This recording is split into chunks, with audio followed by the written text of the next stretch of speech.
اگر آپ کو گھر کا سکون حاصل نہیں، آپ چاہے کاروبار کریں، چاہے آپ کروڑ پتی ہوں، آپ کی زندگی بڑی پریشان ہو جائے گی۔ تو شیطان یہ چاہتا ہے کہ ہمارے گھر کا سکون برباد ہو جائے۔ بڑا افسوس ہوتا ہے، ہمارے مرد حضرات گھر میں جاتے ہیں تو گھر میں جا کر اپنے گھر والوں کو ٹائم دینے کے بجائے موبائل کو ٹائم دیتے ہیں۔ رات کے 2 بجے تک وہ موبائل پہ لگے ہوتے ہیں۔ بیوی بھی لگی ہوئی ہے، اس نے واٹس ایپ پہ گروپ بنائے ہوئے ہیں، فیس بک پر دوست بنائے ہوئے ہیں، یعنی سہیلیاں ہیں بیوی کی۔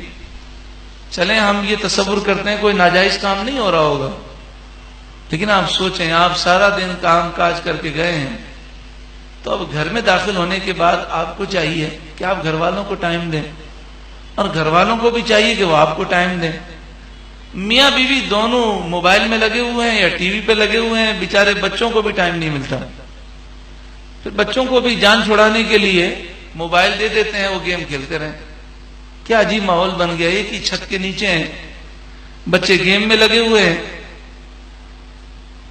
تو عورت جو ہے وہ موبائل پر اپنی سہیلیوں سے گپ شپ میں لگی ہوئی ہے، اور شوہر جو ہے وہ موبائل پر جو جناب میسج میں لگا ہوا ہے۔ رات کے 1-2 بجے سو گئے، صبح کام پہ نکل گئے۔ تو بتائیے کس طرح ایک دوسرے کے ذہن کو سمجھیں گے؟